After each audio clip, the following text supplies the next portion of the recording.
I never ask anyone for anything. Even the calls I book on Mentor Pass, it could cost me like $300-$400 to talk to somebody. And in my description of what our call is going to be about, I just say meeting cool people or something like that. And I've met so many great people that are like really big names within the D2C space that like some of them have even become friends. Like I'm going to see Nick Sharma next week in New York while I'm there. And like, that is so cool. A year ago, I would have felt like, oh my God, Nick Sharma. And now I'm like, oh yeah, we're going for smoothies.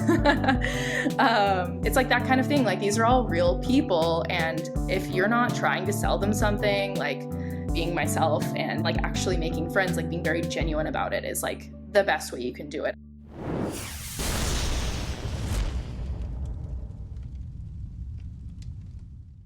Hello and welcome to DTC Podcast. I'm Eric Dyck. Today we're letting Kismet take over in our chat with C-Suite Las Vegas mentor, Director of E-commerce at Mini Katana, Karlys McFarland. Now, if you want to join us in Las Vegas at C-Suite, tickets are limited and they're going fast. So visit us at directtoconsumer.co/events and grab your spot now while they are available. Karlys is a force of nature that I met at our very first meetup back in March last year. And since then, she's been on an absolute tear, building and scaling and now exiting her email agency, writing the literal book on email marketing, and now joining forces with our friend Isaac, slinging swords and building a media empire at Mini Katana as their director of e-commerce. So listen to the end and you'll hear all about the quantum leap that Karlys has taken with her network and how she did it with Mentor Pass, why being at a brand slays being in the agency game, and how vodka turned a nightmare client into a good friend. Karlys also teases the email content strategy used by Bird Dogs that she's going to be implementing at Mini Katana and that she's going to be presenting on in detail at Las Vegas, so make sure you stick around. I hope you enjoy this C-Suite Mentor preview. In fact, if you're listening and you want to come to Las Vegas, March 23rd, 24th, but you can't afford a ticket, send me an email, eric@directtoconsumer.co, and give me the best reason why we should comp you one. We'll give away one ticket with every one of these Mentor preview podcasts, so shoot me an email, let me know. Otherwise, I'll see you guys in Las Vegas and on with the show. In 2023, say goodbye to operational constraints and skewed demand predictions. Printful Enterprise is here to take all of that off your plate with white label on-demand production. Reach your global customer base with more cost efficiency than ever and offer them a wide range of premium quality products from apparel to home decor. Printful will fulfill, pack, and ship orders all under your brand. Team up with a player who will always be dedicated to your growth. Team up with Printful Enterprise. We did at D2C and we've never looked back. Learn more at printful.com/enterprise. That's printful.com/enterprise. Join the team.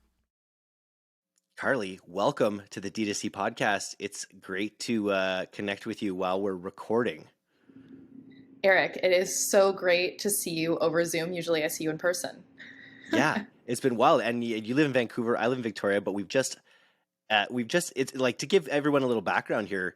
I met Karlys at our very first event that we did in Vancouver. I had just come off stage and I'm literally hiding, to get a little peace and quiet for myself. And then I see Karlys leaving and she's trying to sneak out to get away from everyone because she was burnt out on networking too. We connected, and now you're coming to speak at our event at C-Suite in Las Vegas, March 23rd and 24th. It's amazing the way the world works. It really is amazing. And I have some great stories to tell too that, include you along the way. So I'm excited about that. Well, I think it'll become obvious as we go here, but why don't you start by telling everyone a little bit about how you got into e-commerce and end with why it was a no-brainer for us to have you on the stage at C-Suite. So if we really go back, we're talking when I was about 21, 22 years old, and I was running a logistics company and we were doing last mile delivery. So I had contracts with carriers and would deliver Amazon and Google packages, or my guys would rather, or they were supposed to anyway. I would often have to deliver packages myself. But that was really my first step into e-commerce, a very weird place to start from for most people, the shipping side of things. But that was quite the experience. I realized very quickly as my first, business venture that picking such a low margin operation was not the best way to go. So But you really started in the guts. You really started in like Yes. to start in e-commerce in like the least glamorous sector of it, probably, right? That, and it was out of Compton. I literally drove to Compton 7 days a week, like sorted packages with my guys in the Compton warehouse. And then the only reason I was even delivering is because my guys like literally wouldn't show up some days. So I'm driving around in a van delivering packages. And you know what? That sucks so much. Terrible. I imagine. Mm-hmm. So, really, where I was at whenever you and I met, though, that was what, last summer, and I was just over 4 years into running my email marketing agency at that point. I had actually just published my book in August, and since then, now we're in the process of selling the agency, which has had over 500 clients over the last 5 years, which is pretty incredible. But I also took a job at Mini Katana, which should have lots of people's like brains lighting up right now, because Mini Katana is like the cool kid on the block suddenly over the last couple of weeks, which is really awesome. And it's the reason I can finally have you on the podcast. Yes, exactly, because I was banned from everything previously as an agency owner. As an agency, now you're brand side, and so brands are the world. You're at Mini Katana. But before we go there, I want to just talk a little bit more about your experience at the email marketing agency. Yes. Okay. Tell me about those early days, like, because you went like, you've got a great experience in the industry. Like, what brought you into like email and SMS marketing? And tell me just a little bit about the growth of that agency. What brought me into it? I mean, it was really coincidence. TLDR, lived in Colombia for a while with some buddies, and I randomly met this email marketer at a co-working space. He'd been doing it for quite a while and needed an operations person to help him grow an agency, which he'd been trying to do for a couple of years. And so we partnered together, and then I quickly became the lead strategist within like 3 months' time. That was back in 2018. So it's just gone up since then. It's funny because I actually look back at some of the stuff we used to do back in 2018 and I'm like, oh man. But I think that's the case with anybody doing anything, right? So you learned it by doing it, but what else were you using back in the day when you were like getting started to like learn? Was it literally learn by doing in a lot of cases, or what were you doing to learn? Literally, I did not have any resources other than like just figuring it out myself, and like I guess whatever resources Klaviyo had at the time, because we only use Klaviyo. They have some great training now. I don't remember what it was like 5 years ago, but that would have been my only resource, really. And then what did you guys do for clients? How did your client flow come in? Client flow. Well, my business partner was an awesome salesperson. I think we actually were just crushing Upwork initially, which is super interesting way to start. I mean, today it's cold email as our number one lead source. And I say ours like I am still there, but we're selling, right? So soon not to be, but our lead flow, so Upwork crushed it for us for years. It's now very convoluted, but we're really good at cold email now. Referrals. Cool. The book was great. Let's talk about the book. I was at your place in Vancouver the other day, and I noticed that I am lucky enough to be one of the top first quote on your quote covers, first quote I've had. And I said, and I mean it, it reads like an email MBA. Like I've read a lot of books before, a lot of business books, and a lot of times it's like you feel like you could probably, with most business books, boil it down to like a 5-page essay in a lot of cases. But it's not the case with your book. Your book is what is how we call our podcast, all killer, no filler. Literally, like I feel like anyone could read that book and be up to speed on how to start an email marketing agency at Klaviyo or a service, essentially. Talk about your process, like going into writing it. The process. So I did go through this short course with Selfpublishing school because I did self-publish it. And the course was really great. It taught me about a lot of like really small but very important things that I would not have known otherwise. So it helped me get through like initial idea to publishing within, let's see, so like end of February to August was like the entire process. But we'd also processed out the agency so much that I got to work full time on this. And to be honest, I'm I'm quite the overachiever, but I was like, okay, I'll have this done in 2 weeks time, like no problem. And then I start writing it and it ends up taking me months. So I have to say, like, I guess I didn't really know who I was writing to when I started. And then that eventually became what it is now. And I would say, like you said, you can't really like boil it down because it is also tactical. So I tried to break down the main areas of email marketing that people just need to at least understand how it works in order to be good email marketers. And it was meant to help freelancers or people within agencies that are running email, or people within the actual brand that are running email. A lot of business owners, when they're smaller, are doing this themselves. And it was supposed to help them like get a holistic view of how to do it themselves. And I think it accomplishes that. Even things like deliverability and things that a lot of people like overlook. This book sort of has everything you need. Email is not dead. Go search it up and go grab it, because it's if you're want to learn about email marketing, she literally wrote the book. So go buy it. That's my plug for you. Thank you. I appreciate it. Very cool. So and the other thing, so like email marketing, I think you were saying that your staff kind of tried to count it up somewhere in the neighborhood of how much sold over email marketing through your emails and operations? Yeah, so we were silly and never recorded it as we were going, because we actually never marketed ourselves up until this year, or this last year, 2022. But we used to work with on a lot of one-time projects. So we would work with a brand for a couple of months, get them set up, maybe do some coaching, and then we'd move on. So we lost access to like hundreds of stores by the time that we actually calculated this. But we estimate somewhere like north of 100 million. It's definitely over 100 million, but we don't know how far past that it actually is. So, I mean, how do people ever really know exactly how much that is? It's a challenge for somebody. If they can show me exactly how they calculated exactly how much revenue that they have driven, I would be very excited to see that. Well, I know email is going to take credit for as much as it possibly can anyway, as it always does, right? Of course. The major attribution mogul of email. Mm-hmm. Very cool. So the other thing, like, email marketing, that's why we're bringing you to C-Suite. I think it's like this year when we went to Victoria, we sort of just had, I think, mostly almost all founders and CEOs, and we really got their full story, and we talked about lots of in-depth things. But this year we're actually bringing in some domain specialists. So I think that's one of the real reasons I'm really excited to have you to speak to email and SMS. But I would say your other superpower is like networking.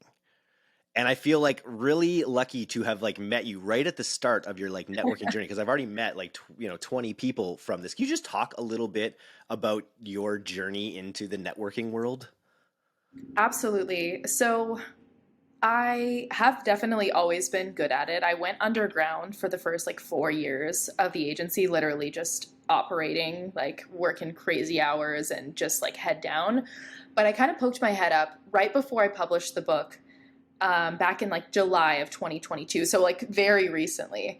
And I used Mentor Pass, which I cannot thank enough even for like where I am right now, because I got to talk to some really cool people. The first person I talked to was Nick Sharma, who obviously is a very good choice of a first person to talk to. Him, Eli Weiss, and a couple other people, and they all told me like get on Twitter immediately. And so I created my Twitter account, and I think you saw like my first post, because I had their like backing kind of. I guess they helped me get on Twitter. I tagged them in my first post, and then they retweeted it. Like my book sales have only come from like 3 initial posts I did on Twitter back in August, and then a couple posts on LinkedIn back in August. And like they're still selling today because people keep posting it online and like showing with their book and things like that. And that was actually part of the ploy there, was to only have the physical version and not have the Kindle or like PDF, whatever. So anyway, back to networking though. So I think, I don't know that you can like teach people how to do this, but I just have to say, like, I never, except for those first couple of calls asking like Nick and Eli, like, what do you think of the book? I never ask anyone for anything. It's literally always, even the calls I book on Mentor Pass, it could cost me like $300-400 to talk to somebody. And in my little description of what our call is going to be about. I just say meeting cool people or something like that. And I've met so many great people that are like really big names within the D2C space that like some of them have even become friends. Like even like I'm going to see Nick Sharma next week in New York while I'm there. And like, that is so cool. A year ago, I would have felt like, oh my God, Nick Sharma. And now I'm like, oh yeah, we're going for smoothies. So it's like that kind of thing. Like these are all real people. And if you're not trying to sell them something, like just, I don't know, being myself and like actually making friends, like being very genuine about it is like the best way you can do it. I honestly, even from going agency side to brand side has changed things like so much. Now I get to go to your events, you know? Yeah. Well, first of all, yeah, I think it's a real, I think MentorPass as like a hack too about just how you can meet anyone you Oh want. my I feel like gosh. for me, having a podcast has been that in a lot of ways, right? I can sort of say, hey, I'm not trying to sell you something. I want you to come and have a great conversation. But for people that maybe don't have podcasts, I think MentorPass is a no-brainer. And I imagine it's like people are like, oh, Pat, parting with $300, $400. You've recouped those costs back in new business, in new opportunities, night and day. Yeah. So after like the book launched and I got my initial sales and like joined Twitter, within like a month, we had like a $22,000 just onboarding package that then went into retainer, like right off the bat. And so stuff like that started happening pretty quickly. And it really created that automatic authority as well. Even just to be honest, like this is kind of like a weird hack, but like meeting all of those people and then like I had no Twitter following, but because it was like such prominent people that were following me on Twitter, I think that's what actually started building it, because it was that social proof of like, oh my God, that person follows her, so I should follow her. And it was like turned what should have been like 5-10 years of like networking into what it is now, and like overnight. But I will say a lot of hard work was put in to get to that place. It wasn't like I just like popped out of nowhere and was like, look at me. And you had this great, and you had the bona fides, right? Like you'd been through Yeah. the ringer with the agency, scaled it up, worked with some amazing clients. Like back to those agency days, can you tell me like a wild and crazy agency story? What's something that happened that was like, we like to talk about like scrappy marketing stories, or give me an example. Well, not necessarily marketing stories, but I'm really mad about how Yeti stole my strategist that I trained for 2 years. uh, yeah, that was pretty rough. No, but okay, so I actually have this really great story of like the worst client that I've ever had. And I will not name names, but essentially just had this like really terrible experience. Things went awry. They demanded a refund. We gave that to them. And it's kind of shitty because looking back, sorry, am I allowed to cuss on here? Oh yeah, F yeah. I mean, fuck yeah. So it's kind of shitty because we did such a good job for them, and it was just like a pricing thing where like we had to charge more because of the amount of time that they were taking up with edits. Anyway, it turned into this like huge blow up from the client. And I ran into them a few months ago at an event. And I was hiding from them initially. And then I went to the happy hour. I had like threw back a few vodka sodas and was like, all right, let's do this. And I just walked over them and was like, what's up, guys? How's it going? And they actually pretended not to know me, which was great. Fantastic. And then we ended up like chatting. Like it was actually like just meshed really well right away. And we ended up going to a Star Wars bar in LA. We watched karaoke. We spent like the next few hours just like bar hopping, smoking weed, and now we're great buddies. So those things can turn themselves around. Don't get discouraged. Yeah, what's the moral of that story in a way? Is like don't hide from what you fear in a way? Sure, we can go with that. Alcohol, salt is a solution. That's another Liquid good courage. one. Liquid courage, absolutely. I guess that just like in my mind, that was the worst thing that had ever really happened in the agency experience over 5 years. And now it's become one of the coolest stories because, you know, business is business and some people behave in certain ways, but like you don't take it personally. That is actually a big one. Would you do business with them again?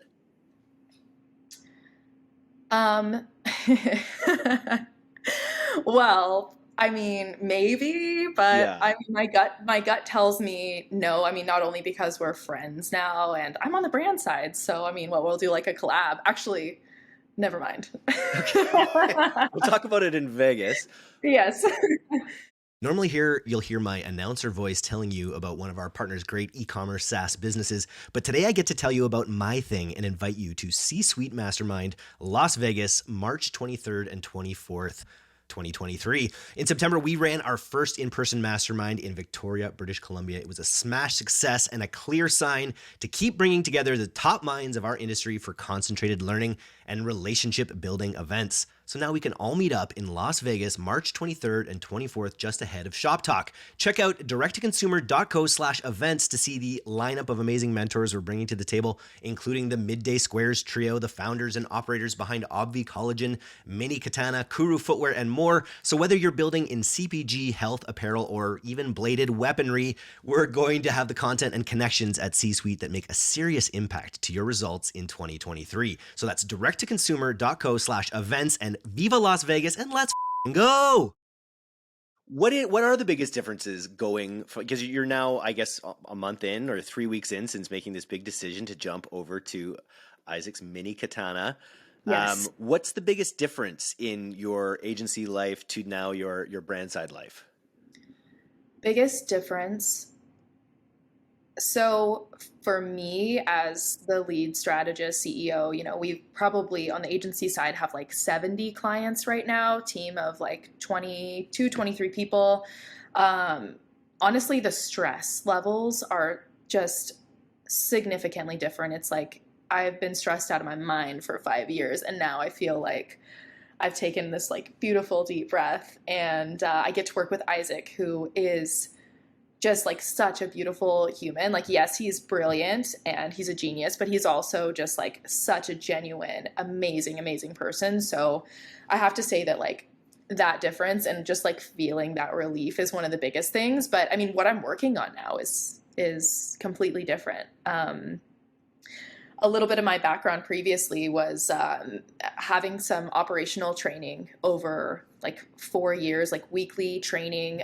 Initially at a company I worked with prior, but then I even spent like $100,000 myself on years of operational coaching. So I get to take all of that knowledge, and it's basic foundational business principles, right? And I get to use it within Mini Katana. So some of the things that we're starting to do now, my role is quite ambiguous at the moment. I'm doing lots and lots of things, but my first thing is to go in, look at the business holistically, and kind of make everything efficient so that we can scale, like keep scaling at the level that they have been, which you already know has been insane. With So a the fair first amount thing, of operational debt, I imagine, scaling as fast as he had. you could say that. You could say that.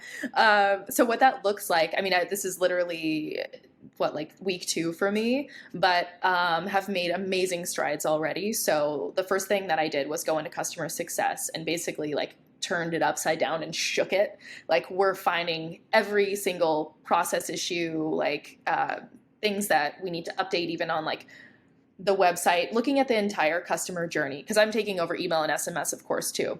So we actually hired this girl that I also met at the same time I met Isaac. Her name is Zoe Khan, and she is a beautiful human being as well, but she is like the customer journey, customer success goddess. And so we hired her as a consultant to come in, and she's doing the initial audit and then just kind of walking me through what we need to do to kind of get it up to speed quickly, because I don't have time to spend months looking into the customer success and like fixing all the problems. Like, we hired the best.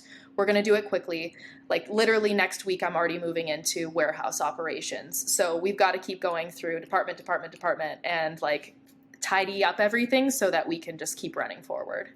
And start with the customer journey, I think, which is a smart move. I imagine logistics on weaponry can be challenging. Yes, yeah. So that's something that I will be getting into shortly as well. But some of the stuff that I'm working on initially, so customer success, email, the warehouse. We're getting into already social media marketing, influencer. Like there's a really big list here and I'm kind of blanking right now, but essentially like Isaac is brilliant and I am the ultimate integrator, and together like we are doing something really, really, really cool and I'm stoked about it. Yeah, I think just that opportunity to go from a service business where you're constantly servicing other people that are building their empire kind of thing, it's inherently going to be more running around, a little bit more stressful potentially than going to a place like, and I would say Isaac's got built a product company, but it's actually not. It's a product, it's a media company as much as it is anything, but it is still it's this product you're putting out that can build its own empire rather than constantly service it, right? So I can imagine, even just aside from the fact that you've got one client versus 60, having that like permanency of a product and especially its own distribution channel. The fact you scaled to 8 figures, before you with no ad spend, to me is like one of the coolest stories in the space and one of the reasons that he's speaking at the event as well. Absolutely. I actually just asked him before this to see how many like views we're doing now per month, and it's at about 250 million. Still zero ad spend, which is just unbelievable. And one of the reasons that I wanted to take the opportunity to work with him, I think it's like I've not seen somebody else doing this. Maybe you have, I haven't. Not really. Like we talk Red Bull, Red Bull is doing this. All the smart companies are trying to build media to support it. And I think that goes a little bit into what you're going to be talking about potentially in Las Vegas is thinking about your email channel in a slightly different way. And I know you're speaking as your Firestone's mastermind as well. You're just, to go from like, stealth mode as you did to now being like, an email celebrity, which is pretty exciting. But talk a little bit about what you think you'll be talking about in Las Vegas. Okay, so I am a big fangirl of two brands email marketing. One of them is Bird Dogs, and one of them is We're Not Really Strangers. They're completely different, but the method that they're using is essentially the same. So they're not doing the typical like D2C style email marketing that you see. Really, it's more focused on content, and like I want to expand on that because even for myself, whenever I talk about like, content-based emails, it's not what these guys are doing. Because like you look at Bird Dogs sends out like literal cartoons. So I had to know how they were doing it. So I like found Carl, the email marketing guy, on Instagram actually. And I got to talk to him about it. And they literally have a team of comedians that pitch them every week these jokes, and the rule is that like if it can make everybody laugh, then they find a way to incorporate it into the emails. So the Bird Dogs emails are literally just like comic strips that they send out, and I open every single one of them because I think they're hilarious. I remember actually having a conversation with Carl and being like, oh my god, like how are you tracking click-through rates, like how are you tracking the revenue?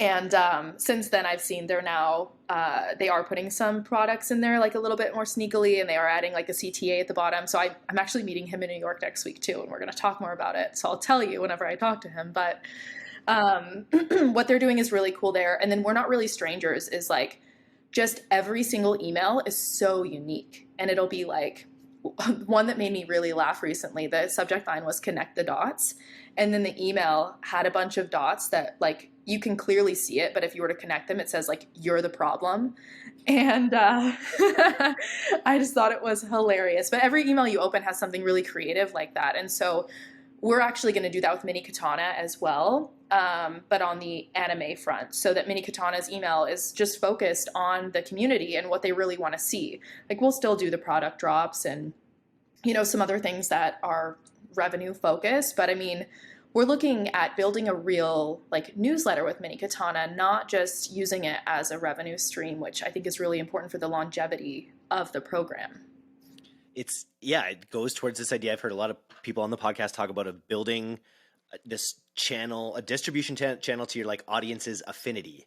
So, right, if you can just have your audience's attention on topics that are around your business, you're going to be able to insert all sorts of organic things that, and it's like we talk all the time about, okay, you want to send your founder's journey in your, at certain points in your email flow, or different kind of like email things. This is like a bit of a departure from the way a lot of people talk about email, to the point where you're really focusing first and foremost on entertaining your audience and making meaningful connections. And this community, which is just blows my mind. I don't know if Isaac also told you, we have a Discord community of about 20,000 people that was built only recently. And the amazing thing about that is, like, I've seen brands that create Facebook groups and things like that to try and build this community, but like this community is hardcore. And the really great thing for me about it is that they want to talk to us. They want to tell us what they want to see. They want to answer surveys. They want to answer questions. Like, this is every email marketer's dream, is to have this like immediate zero party data for like anything that I want. So I'm really excited about that as well. I'll be talking about that too. So like, we're going to put a quiz up on the site, and we're going to do something different with automations too. Like, the automations are going to be more typical D2C style. The newsletter is really where we're taking a different approach, like bird dogs, and we're not really strangers. And it'll just complement the strategy on YouTube and TikTok so well, which is where you just have this great content that people love. And I bring it up all the time of his like third video that got 1,000 views and 1 sale, and how the whole business is kind of building off of that principle. Entertain with content that people like, and it'll make sales, kind of thing, and scale it up from there. And the same thing could be very well true of the newsletter. What's the email list at about now? I think around 650,000. But here's the thing, is that they actually shut it off for a month in December, which is wild, that like they have so many sales that like we can't, we're just keeping up with them, which is amazing. So we did turn it back on, and now we're actually moving to go harder into SMS as well. So that will be fun. Can you talk a little bit about how you think about SMS as like the person who wrote the book on email specifically? To be honest, I think it's really overhyped right now. SMS is great, and it is being used too aggressively by most brands, in my opinion. No, like almost all brands are using it too aggressively. And like, I look at my phone right now, and I'm an email marketer, so of course I'm signed up on a bunch of brands lists, but I have like 100 unread messages, because some brands message me every single day, and I'm like, if I was a regular person, I would have unsubscribed to this like day 4 of getting another SMS message. Just getting really aggressive with it. And I think it's good in moderation, for campaigns, if there are special drops, if there are special sales, things like that. I've been working with Wes from the Postscript team last couple of weeks, and he showed me some really cool stuff that I'm actually going to work with them on to get to present in Vegas as well, because I've been doing it myself at an agency. We provide this as a service, and I learned so much from them about, I don't know if it's new features or what, but there's so much more that you can do with it, and I'm so excited to teach about that. The thing that I noticed, I signed up for my first SMS flows this Black Friday, Cyber Monday, and the thing that's apparent to me is it kind of like, it makes the Black Friday, Cyber Monday charade like a little more apparent, because your messages are right in your face. So I know that their sale that they're having in their new winter sale is the exact same sale they had on for Black Friday, Cyber Monday. Mm-hmm. So when it comes to like the urgency of whereas if it was in my email box, I might not register it as much. So it's like, it might burn your customers out quicker because it's always in their face. And you know what too? I don't know if you read this part of the book, but I talked a little bit about how there are a bunch of class action lawsuits that are starting to pop up, because there's literally people like working around the clock trying to find people who are breaking rules. And there have been some really big lawsuits. I don't know if I should say like the names of these companies, because I don't want to get sued, but they're like $25 million lawsuit for something that was like, they said that they would send five SMS a month, and they sent 6. Yeah. Like crazy things like that. So, I mean, just a warning to the bigger brands, like just make sure that you're doing things the right way, Totally. Just talk a little bit about so your investment in MentorPass has yielded these great benefits. Your investment in coming to our Vancouver event paid off great because we're friends now. Talk Yes. a little bit more about how networking specifically, like ultimately, I want you to explain to our audience why they should really come join us in Las Vegas. Like how investing in these kind of network events has accelerated your path. So when you go to events with the right people, and you come to learn and you come to make friends, like I cannot tell you, even just like the last week in Mini Katana, like how much it's paid off that I know the people that I know, because like I know Zoe. I met Isaac actually at an event through Ryan McKenzie, actually. So I met Isaac at an event. I met Zoe at an event. I have met so many people over the years, like that now are coming into play, that like they either have a referral for me or I can just ask them. Like I was just asking Ryan today if I could go and see their warehouse, because True Earth is here pretty close to me, because now I'm working on warehouse next week. And it's like you then have like friends that are facing the same problems that you are. They're coming up with the same issues, and like you can both share and help each other. Like if what you're doing is legit and you're doing cool stuff, like other, like you can help other people too. And that's really what's most important there, is like you help each other, but you have to first meet those people. So go to the events like this where you find them. Otherwise, like how do you find these people? I've been looking for friends since I've been living in Canada for 5 years, and I didn't find any until I went to your event and met you. Wild. So Yeah. I don't know. I just find too, it's amazing when and that's the reason I keep doing these events, is like just when you bring these people who are engaged in this kind of pursuit together, it's like you just become best friends. Like there's just, when you're running together at similar aims, it's amazing how much you have in common in a way, right? Well, look at us. Like we just had a joint birthday party together. We did have a joint birthday party. That was a lot of fun. Happy birthday, by the way. Happy birthday. Yeah. Fantastic. I just cannot wait for Las Vegas. We're doing a series on, we're going to interview all of the mentors that we've chosen over the next few weeks. So really glad to kick off this series with you, Karly. Yeah. Any final words for those thinking about coming to C-Suite Las Vegas? Oh my gosh, I feel like Isaac and I need to bring some swords now. That's gonna be. You have a sword. You have Stormbringer, or what's it called? I have it. I literally had it sitting here on the desk the whole time I was ready. God. Have you made any content yet? Has Isaac forced you into any content production yet? You know what? I have not, but I just had a friend FaceTime me with like another brand owner the other day, and they were like, "Hey, you're at Mini Katana, right? Like, do you have a sword with you?" And they had me take out the sword and like show them how sharp it was. So we like did some Fruit Ninja stuff with bananas to show the sharpness. I love it. And I just got the idea. I don't know if you're going to be up for it, but I might have to buy you like a Kill Bill outfit for your presentation in Las Vegas. I feel like you're pretty much the bride. I know you like to dress up, so I feel like I've seen you in your ninja outfit. You have a ninja outfit. So good. You might want to dress up like the bride. That'd be pretty cool. The bride. I don't know what that is. That's Uma Thurman. That's Uma Thurman in the yellow jumpsuit in Kill Bill. Okay. Yeah. Okay, let's do that. I will do my presentation in that outfit. Okay, cool.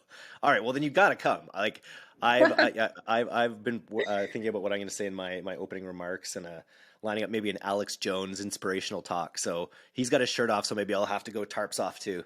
Oh yeah, this is gonna be wild. Well, it's in Vegas too, right? So we're gonna have. It's in Vegas. Actually, that is something to say about this, is that it's gonna be great, like meeting people at the conference or the mastermind, obviously, but then like getting to hang out with everybody afterwards, like we're in Vegas, it's gonna be awesome.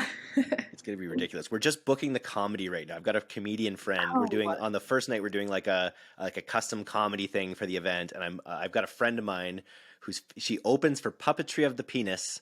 She's gonna do our show, and she's booking this LA comedian who's flying in, who's just like master at working the room. So it's gonna be. I'm not gonna announce his name yet, but we've got someone great coming in so you might, whether you participate in the hot seat where we're gonna have, you'll be able to get your brand questions answered by our panelists of experts. You might get roasted in the hot seat. You might get roasted by the comedian. That's okay. Yeah, it's being You roasted. know, We got roasted at our joint birthday. It was hilarious. we did. Yeah, it was fantastic. Okay, so once I find out this person's name, I'll tweet at them to request to be roasted. Oh, nice. That's the way you do it. You just ask. It's funny. Like, and I think one of the reasons I connect with you so much is we're cut from the same cloth when it comes to like reaching out to people and just putting yourself out there. And it's been the whole reason for my success is like connections like this. We just got Liquid Death, who's going to come on the podcast, and that's just through me reaching out on LinkedIn. So like, if you're listening, don't be afraid to reach out and make friends. That's what we're here for. Eric, you've got that clout now. You just had on the Udi. How does how you say it? Yeah, Udi. that Udi one guy. comes up next. Got Isaac. We got Liquid Death. This is going to be a really good year. Amazing. Well, thanks, Karly. I can't wait for Vegas. We'll see you there. See you there.